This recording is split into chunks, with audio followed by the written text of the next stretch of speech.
our Blue Trails Guide monthly webinar series. My name is Faye Augustin, and I'm the Intermountain West Blue Trails Manager with American Rivers. I'm located in our Denver, Colorado office, so good morning, and to all of you on the East Coast, good afternoon.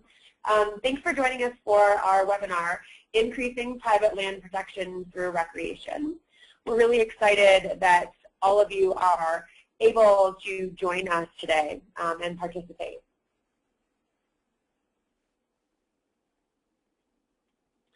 So just a couple of quick housekeeping things as we get started.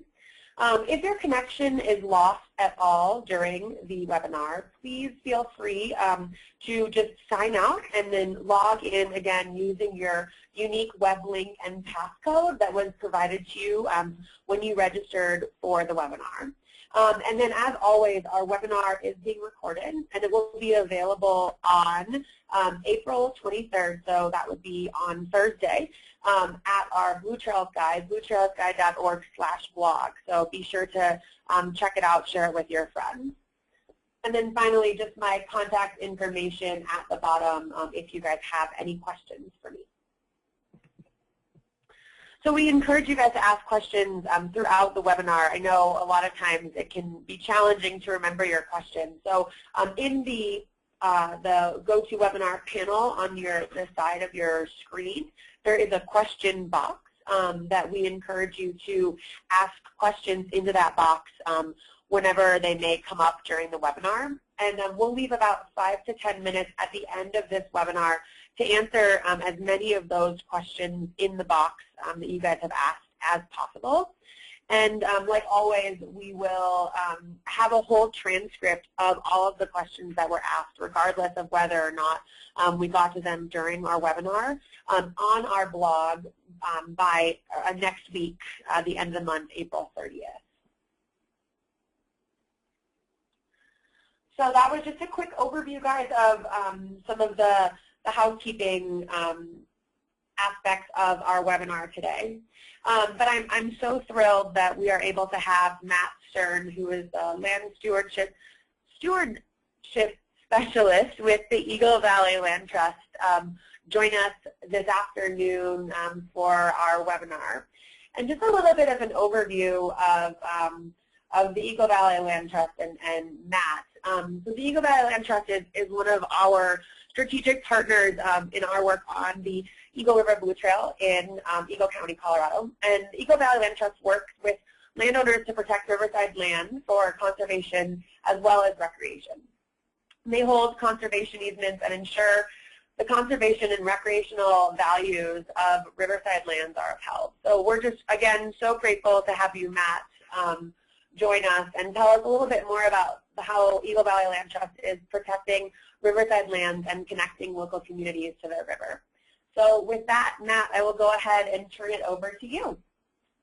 Well, thank you very much. I'm glad to be here, and thanks everybody for allowing me to share some of the resources and tools we use to help increase recreation while conserving riverside land here in Colorado.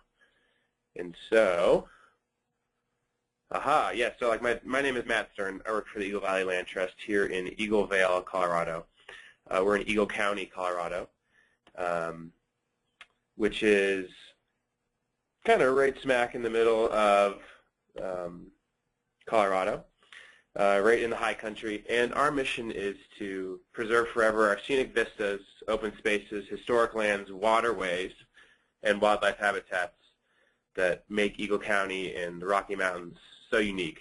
And so with that, some highlights about Eagle Valley Land Trust are that we conserve over 7,300 acres of land in Eagle County alone, and that is our project area is Eagle County, and that's spread out over 28 conservation easements, and we'll talk a little bit more about conservation easements in a minute. Some other numbers are we provide access to over 22 miles of public trails and 4.5 miles of public access to the Eagle River alone. And we're always doing more conservation projects throughout the county, all the way from It'll change eventually here. All the way from, you can see Vail, Vail to the east, all the way to Dotsero in the west. And this is a map of Eagle County and its watersheds. And you can see in the top left corner of this map, you can see the Colorado River coming from the north. And you can see starting in Vail, in Minturn and Gilman and Red Cliff on the bottom right-hand corner of the map, that's where the Eagle River starts. And one thing to realize about the Eagle River is that the Eagle River is contained within the county borders of Eagle County. It starts in Eagle County and ends in Eagle County. And all of its tributaries start in Eagle County and end in Eagle County as well. And you can see where it ends here in Dotsero, where that red dot is. And it starts all the way up in Gore Creek. And at the bottom right-hand corner of this map, I think you can see right there at Tennessee Pass. So we're really lucky to be able to have this river that's self-contained inside of our county, and it helps when conserving it, because really Eagle County is the only player with that river. And so just a couple quick highlights. We conserve land not only just for waterways, but we preserve scenic preservation. So these are conservation projects that are seen from major roadways. This project right here is called Horn Ranch, and you can see I-70 in the background up here. And we preserve over 7 square miles of visible open lands and waterways from major roads in Eagle County. And we also preserve plenty of habitat, over 10 square miles of habitat along rivers, in the mountains, sagebrush, pine forests, spruce fir, alpine areas, for wildlife corridors and for protection of species such as the river otter and northern leopard frog. And also, what we'll be talking about today is access and recreation. And we preserve over 1,400 acres of recreational access in Eagle County, and that is access to either public lands or to rivers or to trail networks within subdivisions or just to general open space in the county. But today we're talking about rivers, and we provide 4.5 miles of public river access to the Eagle River. And why is this important? It's because a majority of the development that happens in Eagle County is on the valley floor. We have a pretty steep valley, and the development that happens is going to be at the bottom where it's flat. And so we work to protect the areas that are on the valley floor, that's where the Eagle River runs, as well as provide access for enjoyment to these places. And that's what we're going to be talking about today. So you might ask, what's a conservation easement? So conservation easement is a contract. It's a contract that a landowner makes with a land trust, my organization, to forfeit a bulk of their development rights, the right to develop their land, the right to subdivide their land. But at the same time, the landowner still gets to own and manage the land. They still own the land. It's like if you have a bundle of sticks and each stick is a right. You have the right to irrigate. You might have the right to your minerals. You might have the right to subdivide or the right to develop. You give away one of those sticks. And by doing that, oftentimes landowners will receive federal estate tax benefits for conserving their land. So it's a win-win. We get to protect land, potentially allow access, and the landowner gets to make a little money out of it.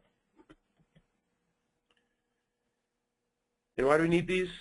We need these conservation easements because we need to have access to our public lands. And we also need to have access to our river ecosystems.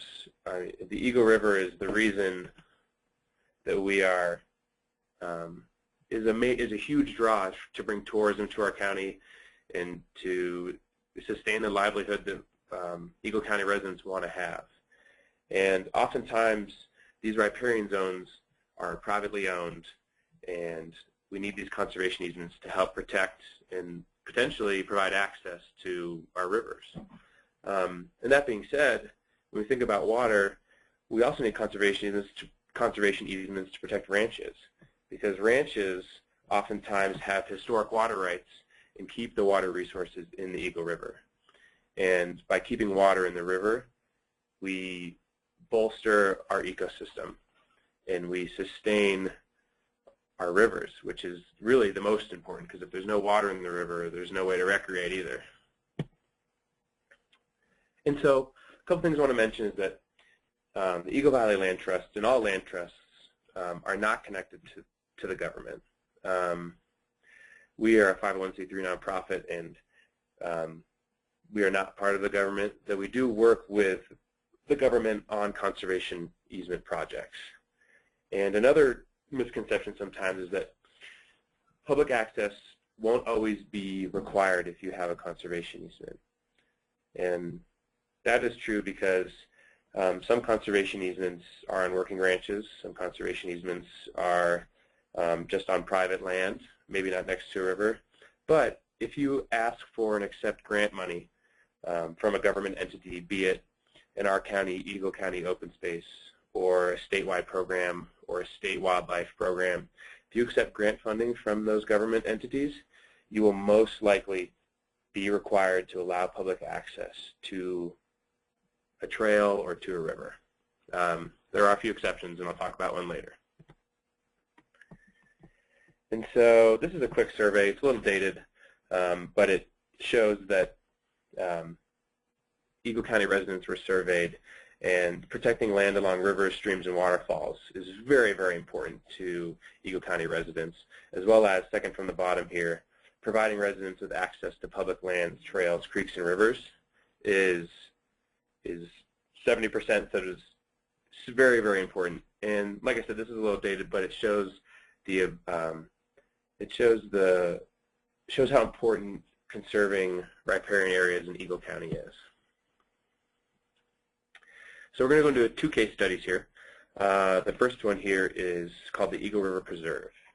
This is a parcel owned by a rancher, a longtime rancher in the county, and the rancher had leased this property to an excavating company, which had, if you can see in the left side of the purple envelope, which is where the conservation easement is, that is where there was a gravel pit.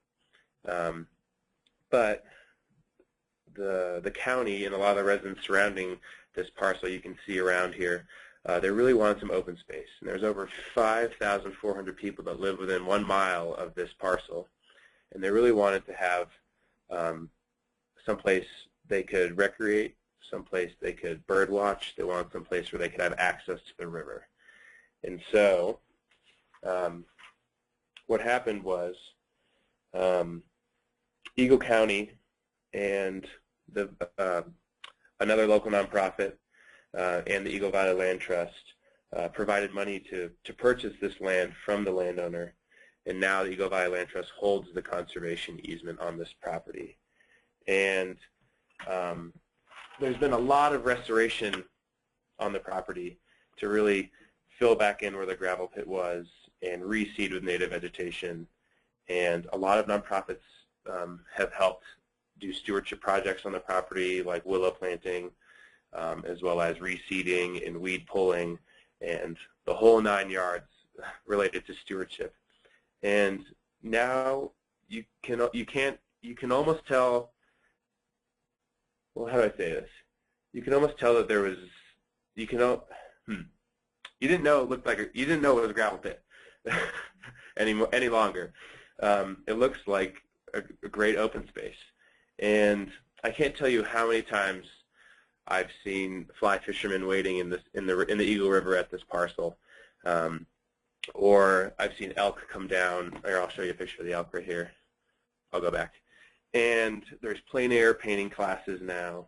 There's dog walking. There's hiking. There's runners. I mean, I was there 2 weeks ago and caught a nice, healthy 15-inch brown trout at like 7 p.m. on a Tuesday, and it was amazing. There is no boat launch. But there is access to the river for wading and enjoyment. And like I said, here's a photo of some elk on the Eagle River Preserve. So it's not only preserving it for recreation, but also for habitat as well. Our next project is the Horn Ranch Conservation Easement, and this is a jewel in Eagle County. It's right along the I-70 corridor. I don't know if you can see right here. You can see I-70 along, right running through the middle of the property. And this project is special because it was a split easement. You can see the orange here. The orange represents the land that the landowner kept private. Though they conserved it and they didn't develop it, they have kept ownership and are not allowing public access.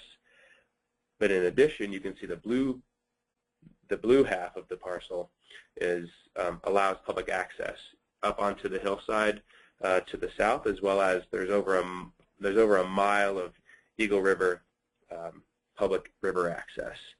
And this is amazing because it benefits both the landowner because he wanted to keep his water rights and he wanted to keep his ranch, but also allowed public access on over a mile of the Eagle River.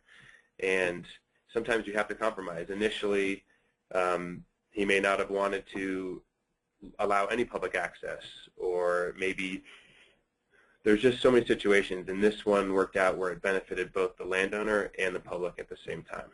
And we're so excited to have it. It's a great, great, great parcel to be able to use in Eagle County. In addition, we have plenty of partnerships that go into these conservation easement projects. For example, the Taylor City Conservation Easement. There was money given from natural resource damage funds because there was an oil spill next to this property. And I should mention that this property is the headwaters of the Eagle River. This is the wetlands at the top of Tennessee Pass where the Eagle River starts. And it's critically important for the health of the Eagle River watershed. So you can see here that Great Outdoors Colorado funded it, as well as the Eagle River Watershed Council and the Eagle Valley Land Trust. And if you remember back when I was saying, if you accept grant money from the state, that you will be required to have public access. In this case, this area is so important to the Eagle River watershed that there was still money provided by Great Outdoors Colorado, but there was not public access allowed to the property. And this is okay because this really sustains and it starts the Eagle River, and it's really just a wetland, so there's not really good boating or fishing there anyways. So, but besides that, it's just one of the most key parcels to protect in the county. And additionally, Eagle Valley Land Trust works with a lot of partners in the county, and you can too, and maybe your county or state has some of these entities as well. We work a lot with Eagle County Open Space. And in the Open Space Project, or the Open Space Program, is funded by taxpayers in Eagle County. Everyone pays a tax that goes towards the Open Space Program, and those taxes go directly to funding conservation projects.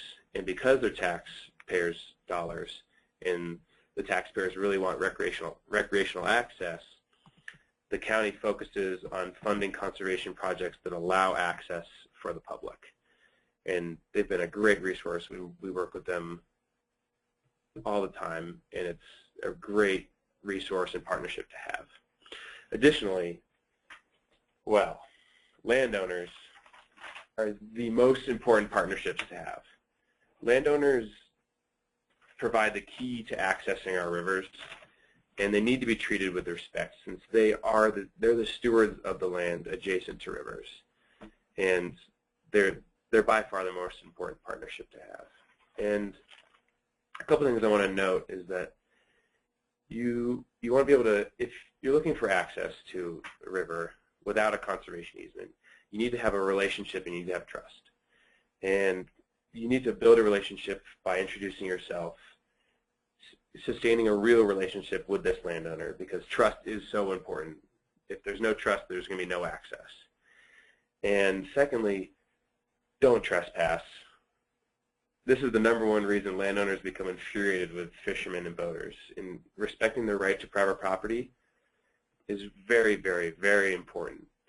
And by having a relationship built and building that trust, you can really sustain this relationship and potentially gain access to the property. And also, third, hold stewardship projects in the community on a piece of land where a landowner has approved a project in the riparian area, and engage other riverfront landowners in the project. Because if you do this, they may not all attend, but they will be aware and informed about what's happening and how the community wants to help sustain the ecosystem. And by doing all these things, I want to make sure that relationships potentially equal access easements. And these access easements aren't permanent, but can be, a formal agreement or a verbal contract with the landowner. And you need to respect this easement and never abuse it, because if you have an access easement and then it's cut off because something goes wrong, you're probably never going to get that access easement back to the river. Secondly, you can always work with land trusts where we create permanent protection and access to rivers through conservation easements. And that's what land trusts do, and that's what we're here for. But also partnering with American Rivers and Eagle River Watershed Council. We've worked with them in the past and other nonprofits to help do stewardship projects. And here are a couple of strategies for both conservation and access. So the first one's education.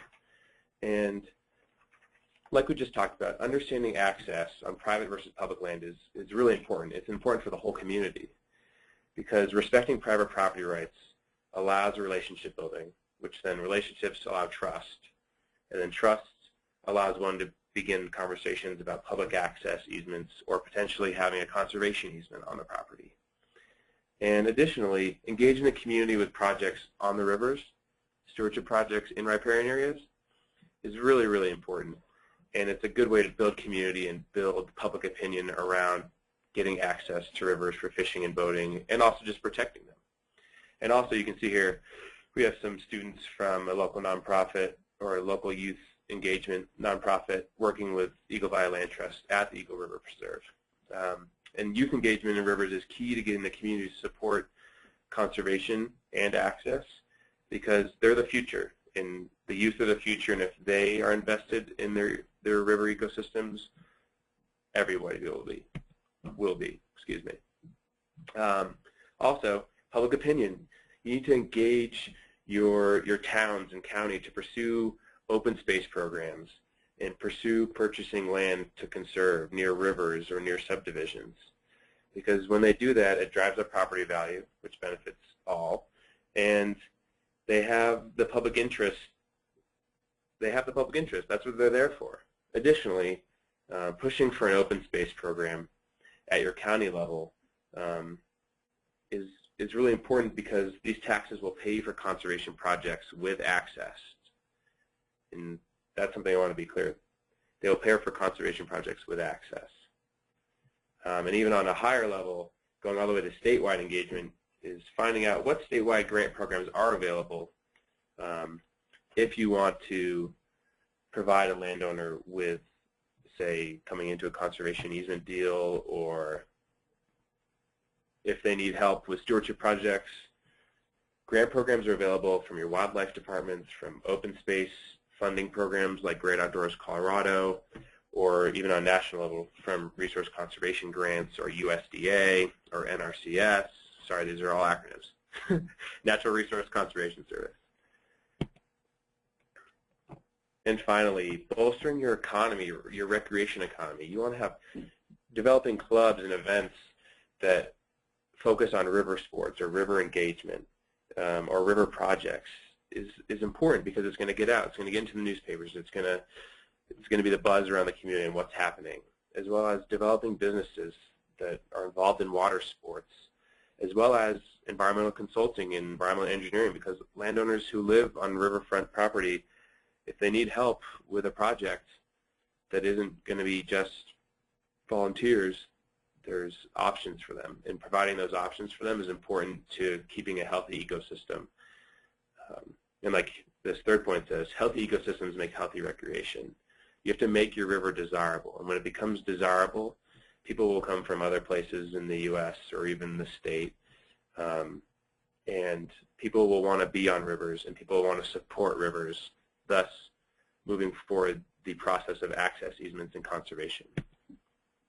And finally, supporting land trusts, because land trusts, we build significant relationships with private landowners, and we always are using the public opinion to create lasting protection of rivers through the conservation easement process.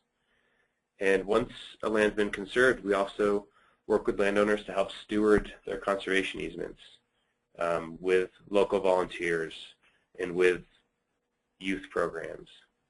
And we also work to get access to these places as well and keep access.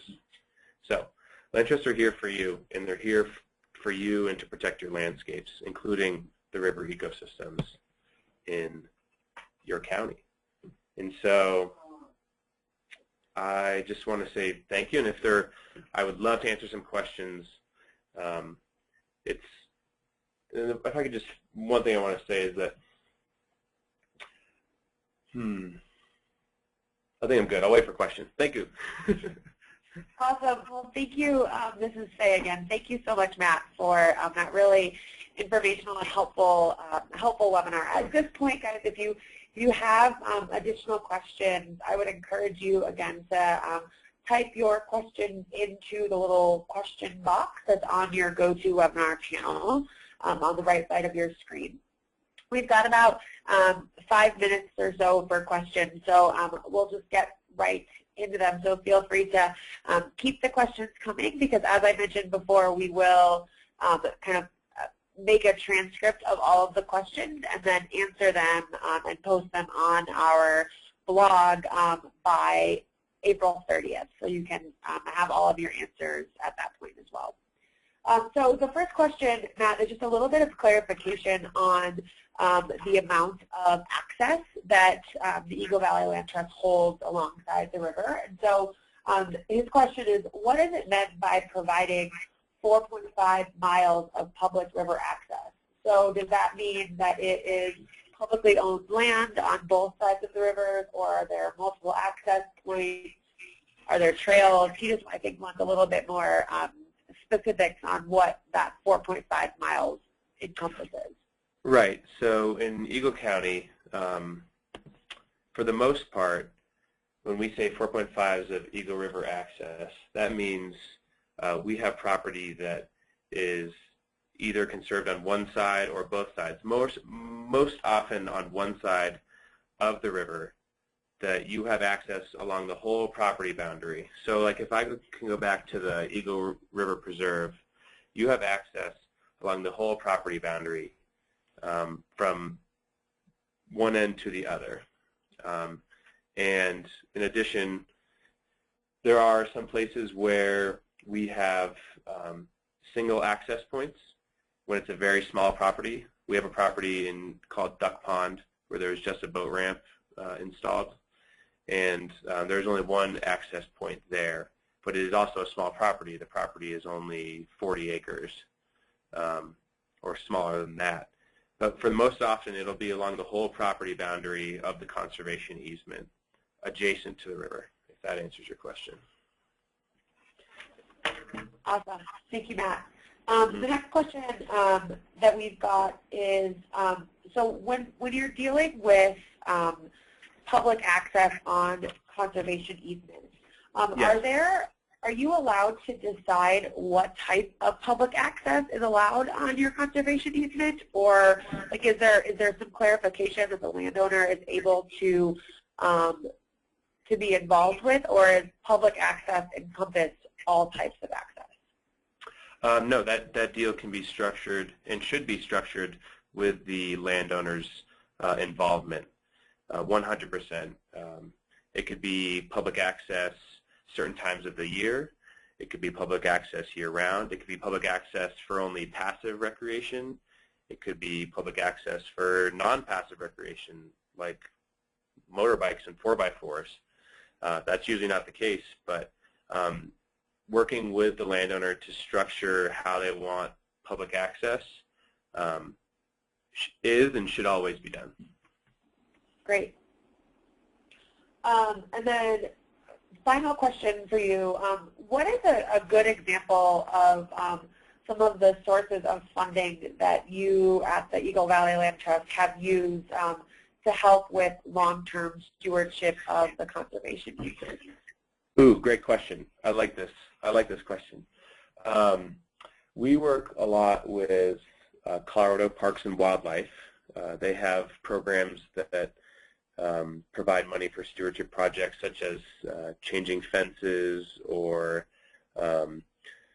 managing the property or upgrading or paying for stewardship projects.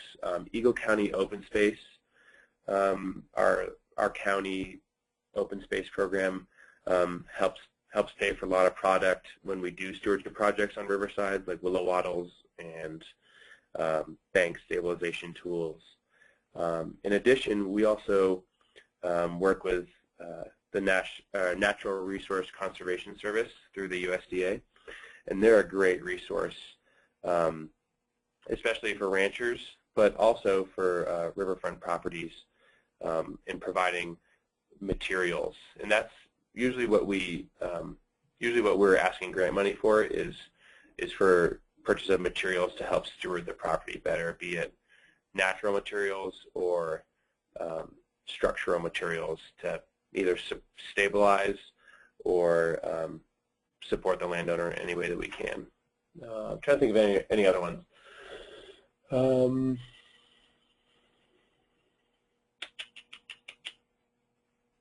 Yeah, we also, not grant funding, but we also use, we also work with other nonprofits in our county like the Eagle River Watershed Council. They've been a great, great partner to have. And they do stewardship projects with volunteers, and they train them and provide materials. And they're a godsend on protecting our river ecosystems. Yeah. Awesome. Well, I guess just one last final question, because I think this is a really interesting one that just popped up.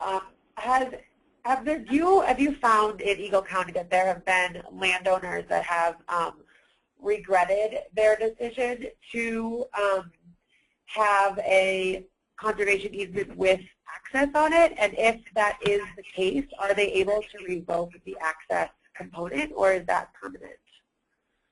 It's a good question.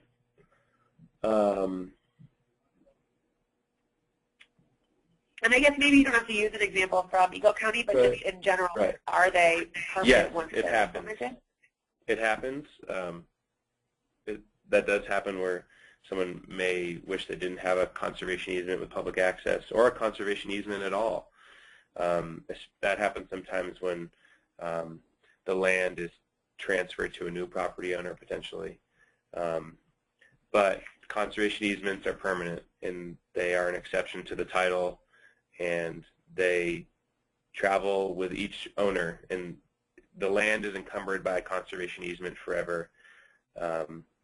And removing access from a conservation easement is much harder than adding it to a conservation easement because it involves public benefit, and you take that public benefit away, which is probably one of the main reasons you were conserving that land in the first place. Great. That's really helpful. Thank you for that clarification, Matt. Yeah, of course. Well, with that last question, guys, we have hit the 30-minute mark. So as I mentioned before, I know there were a number of questions that were not answered. So I will, Matt and I will work together to get all of those questions answered and then have them available to everybody on the Blue Trails Guide website, bluetrailsguide.org/blog, for you guys to all review next week, April 30th. And then as a reminder, the webinar was recorded, and so it will be available for you to view on Thursday of this week, so April 23rd. If you guys have any other questions or comments, please feel free to reach out to either me or if you have questions to Matt as well. And again, we just really appreciate you guys joining us for our webinar, and we look forward to seeing you guys back next month. So have a great rest of your day, guys, and we'll see you soon. Bye-bye. Thank you, everybody.